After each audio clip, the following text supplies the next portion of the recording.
और सरकटा के बाकी पार्ट्स अभी तक नहीं देखे हैं तो पहले आप उसे देख लें, वरना ये स्टोरी आपको समझ में नहीं आएगी। पिछली वीडियो में आपने देखा था कि जब देर रात तक बुल्ली और शॉन घर नहीं पहुंचते तो बुल्ली दोनों को ढूंढने निकल जाता है। इधर उधर ढूंढने के बाद भी जब बुल्ली को गुल्ली और शॉन नहीं मिलते तो बुल्ली जंगल पहुँचता है और उसे वहाँ रॉड की वैन खड़ी हुई मिलती है और उसमें खून लगा होता है। बुल्ली ये देख ही रहा होता है कि तभी उसे वैन के पीछे कुछ हलचल महसूस होती है। बुल्ली फौरन पलट कर देखता है तो उसे वैन के पीछे रॉड खड़ा हुआ दिखाई देता है। तभी बुल्ली कहता है, रॉड मैंने तुम्हें देख लिया है, लेकिन तुम छुप क्यों रहे हो? मैंने तुम्हारी गाड़ी में लगा हुआ खून भी देख लिया है, जरूर तुमने कोई कांड किया है तभी तुम यहाँ छुपे हुए हो। लेकिन रॉड कुछ नहीं बोलता, बस वो बार बार पीछे मुड़कर देखता रहता है। और अब आगे की स्टोरी देखते हैं। तभी बुल्ली कहता है, रॉड तुम मुझसे क्या छुपा रहे हो? तुम बार बार पीछे क्यों देख रहे हो? मैं जाकर देखता हूँ कि वहाँ क्या है।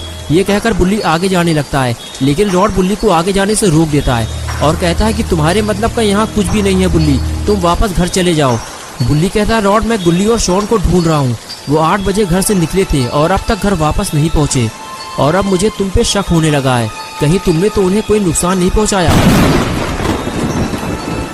बुल्ली की बात सुनकर रॉड कहता है, बुल्ली मैंने गुल्ली और शॉन के साथ कुछ नहीं किया है, तुम घर वापस चले जाओ, वो दोनों बारिश की वजह से कहीं रुक गए होंगे, कुछ देर बाद वो वापस आ जाएंगे। बुल्ली ने कहा, ठीक है रॉड मैं जा रहा हूँ, लेकिन एक बात याद रखना, अगर तुमने गुल्ली और शॉन के साथ कुछ बुरा किया तो बाबा तुम्हारा क्या हाल करेंगे वो तो तुम जानते ही हो। ये कहकर बुल्ली वहाँ से जाने लगा। रॉड यही तो चाहता था कि बुल्ली वहाँ से चला जाए, लेकिन बुल्ली भी ये समझ गया है कि रॉड उससे कुछ छुपा रहा है, इसलिए बुल्ली रॉड के सामने वहाँ से जाने का नाटक करता है। लेकिन आगे जाते ही वो वैन के आगे छुपकर बैठ जाता है, ये देखने के लिए कि रॉड आखिर उससे क्या छुपा रहा है। लेकिन रॉड भी कम चालाक नहीं है। बुल्ली के जाने के बाद वो आगे आकर ये देखता है कि बुल्ली वहाँ से गया है या नहीं, लेकिन कुछ ही देर में रॉड ये समझ जाता है कि बुल्ली उसे टोपी पहना रहा है, वो यहाँ से गया ही नहीं है क्योंकि उसकी जीप तो सामने खड़ी हुई है और बुल्ली वहाँ से गायब है। तो रॉड सीधे जीप की तरफ जाने लगता है। बुल्ली जब रॉड को जीप के पास खड़ा हुआ देखता है तो फौरन उस तरफ भागता है जहाँ रॉड उसे जाने से रोक रहा था। इधर रॉड को भी समझ में नहीं आ रहा है कि बुल्ली अपनी जीप छोड़कर आखिर कहाँ चला गया है और इधर बुल्ली धीरे धीरे आगे बढ़ता रहता है और फिर कुछ दूर आगे जाने के बाद वो दौड़ लगा देता है।